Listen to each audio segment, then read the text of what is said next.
Vous voulez savoir pourquoi j'aime trop emprunter le garage des parents? C'est fermé. J'ai un petit établi là-bas pour poser mes outils. Et il y a une prise électrique avec une lumière pour brancher le téléphone et pouvoir filmer. Bon, du coup, il y a le câble qui pendouille, mais ça, c'est pas grave. Je le mets là et vous le voyez pas. Et je suis prêt à vous filmer le remontage de la culasse. Donc aujourd'hui, c'est ce que je vais faire. Je vais remonter la culasse. Mais avant ça, je vais réinstaller la pompe à eau et le galet tendeur. Parce que ce sera plus difficile d'accès. Une fois que la culasse sera remise, il y aura tout ce qui sera... Enfin, tout ça, ce sera inaccessible. Je pourrai plus passer la main aussi facilement comme ça. Du coup, je vais en profiter. On va installer la pompe à eau et le galet tendeur. Donc pour ce faire, c'est assez simple. Je vais réactiver le flash. La pompe à eau s'installe ici, à cet endroit-là. Donc j'ai laissé les vis dessus. Vous voyez, il y en a une longue et une courte. D'accord? Donc là, ce qui coule, c'est le reste d'ancien liquide de refroidissement mayonnaise. Vous voyez, dans le fond, il y a encore une espèce de petite pâte gluante. Donc j'ai retiré tout ce que j'ai pu, puisqu'en fait, c'était tellement...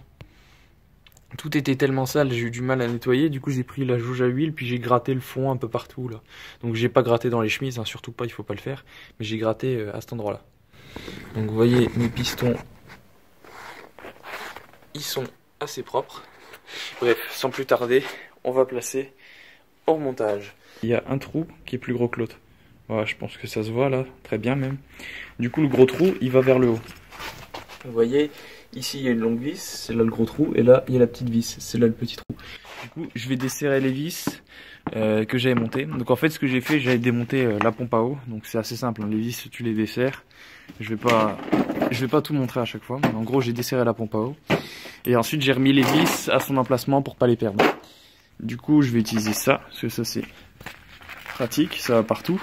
Voilà la vis la plus longue, vous voyez, elle fait ça, et vous allez vous dire, mais pourquoi ils ont pas mis une vis normale? Parce que dans cette vis, il y a un autre filetage pour pouvoir insérer la vis qui maintient le câble de distribution. Voilà, tout simplement. Là, je repose la vis là, et il y a la petite à retirer après. Voilà. Hop, donc là, elle est rentrée. Voilà.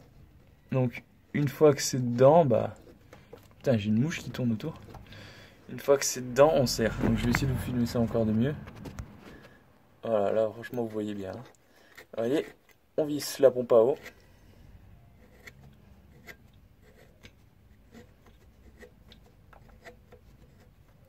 Voilà, donc là, elle est contre le bloc, pas besoin de serrer plus. Maintenant, il y a la vis inférieure à mettre. Donc c'est parti, on met la vis aussi dans le support.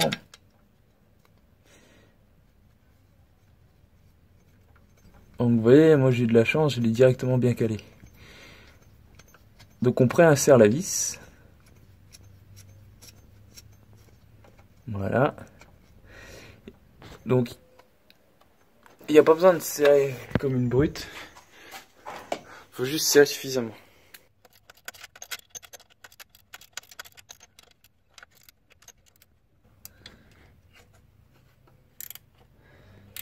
Donc je passe par le dessous, hein. Puis vous voyez là.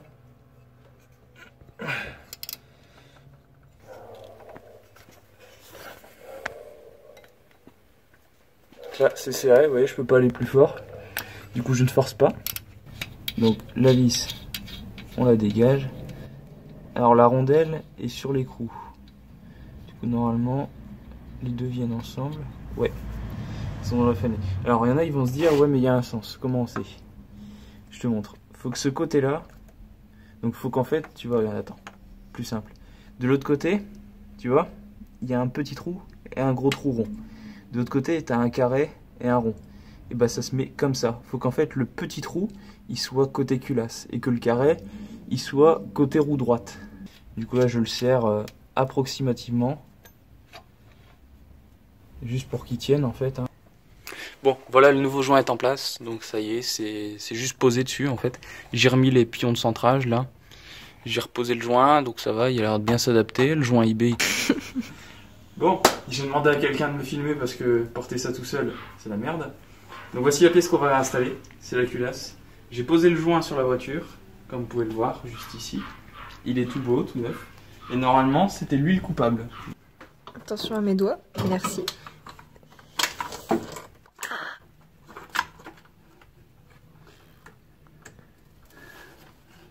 Ça bloque ici. Ouais, faut le passer au-dessus. Essaye de le soulever. Ah, parfait. Alors, là, on n'est pas trop mal. Je dégage juste le câble d'accélérateur. Ça, pareil, faut que ce soit bien mis. Et donc là, il faut juste que je décale en soulevant vers la droite. J'espère que j'ai pas abîmé le joint en le posant comme ça. Normalement non, je suis délicatement. Hop. Donc là, je vais re-soulever.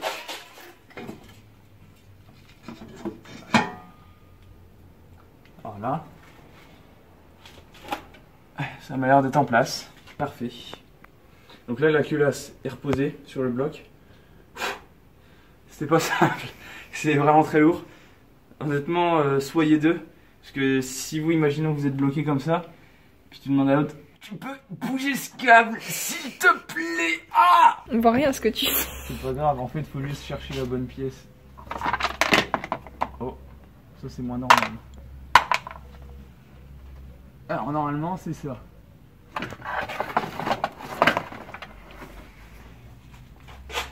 Voilà.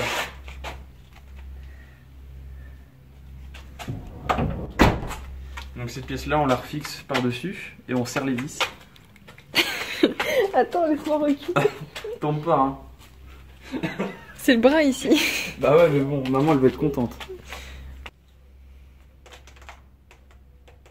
Il suffit de regarder là. Là, il y a un truc qui s'enfonce et là, il n'y a pas de truc qui s'enfonce.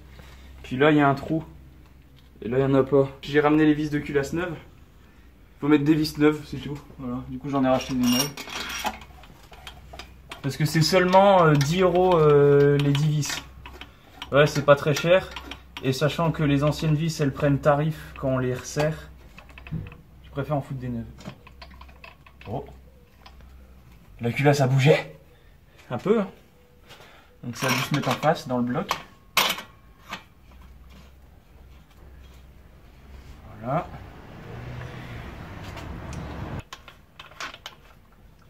Donc là, on va serrer ça après à la clé. Donc Peugeot préconise pour le serrage de faire ainsi. Tu serres à 20 Nm, ensuite tu serres à 20 Nm, ensuite tu fais un angle de serrage à 120 degrés, pardon. Puis tu refais un angle de serrage à 120. J'ai l'impression que c'est beaucoup. En fait, je crois que je m'en rends pas compte, mais quand je vais serrer, je vais perdre mes bras.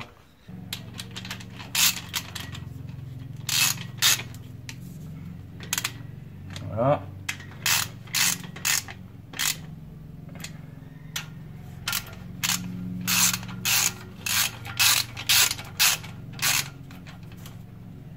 Voilà, c'est bien en contact. Putain, je stresse. J'ai l'impression que tout va me péter à la gueule en fait. Faut que je me recule? Non.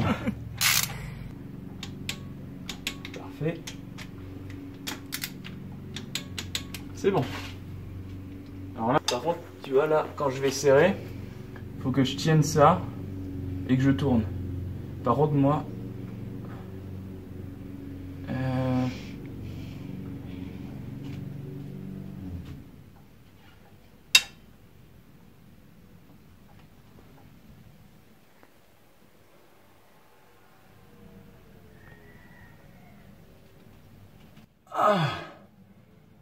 ouais, je suis sous malade ou quoi? J'ai que serré 90, je dois faire 240. Quoi? Bon, je vais faire 90 sur toutes les vis déjà. Je crois qu'il vaut mieux faire autre chose. Arrête la caméra, on va le faire hors caméra. Bon, écoutez les gars, ou les filles, ça dépend de qui me regarde. J'ai eu un petit souci, donc ça va pas de vis cassée, c'est serré, mais c'est pas serré au couple que Peugeot préconise. Donc en fait, j'ai tout serré à 20 Nm, et après on a fait 90 plus 90. Normalement, ça devrait aller. Les anciennes voitures, à ce qu'on sache, comme ma Colt par exemple, ou des vieilles Hyundai ou machin, c'était 20 Nm plus 60 plus 60, 120 degrés. Nous on a fait 90, ça fait quand même 180. À mon sens, ça devrait aller. Pourquoi j'ai pas décidé de faire plus? Parce que déjà en serrant 90, juste 90, hein, mais j'ai senti que c'était horrible. Mais c'est dur, bordel. J'imagine même pas une culasse de camion. Hein. Mais là, j'ai serré à 90, puis je me suis dit, bon allez, je refais 90, c'est tout, je vais pas faire plus, ça sert à rien quoi, je vais tout péter. Du coup, j'ai refait un deuxième serrage à 90, et sur le deuxième serrage, franchement, j'ai serré les fesses, mais encore pire que quand j'ai la chiasse dans le bus, parce que t'avais des vis, elles faisaient crac, crac, crac, crac, crac, quand tu les serrais. Moi j'étais là, putain, mais tu pètes, mais ma vie elle est finie quoi. Du coup, bah, on a serré tout à 90 plus 90, et honnêtement, ça devrait aller. Je pense que ça devrait tenir le choc. Comme je vous l'ai dit, il y a des voitures anciennes qui étaient serrées beaucoup moins fort que ça et ça marche très bien. Donc pourquoi ça marcherait pas avec, allez, 60 degrés de moins? Entre nous, c'est quand même serré à 20 Nm plus 180. Et à savoir, si tu serres 120 plus 120, ça crée plus de déséquilibre que de serrer à 90 plus 90. Donc logiquement, on a un peu moins déformé le joint que ceux qui serrent aux préconisations. Enfin, pour moi, ça devrait aller sans souci. Pour moi, elle devrait fonctionner. Donc je vous remercie d'avoir regardé cette vidéo. On s'en arrête là pour le moment. Remonter à QS, ça m'a déjà fait assez stresser aujourd'hui. Je pense que je vais arrêter là. Et bah, rendez-vous au prochain épisode. Je ferai encore plein de choses. Et vous verrez, elle va marcher. Au revoir.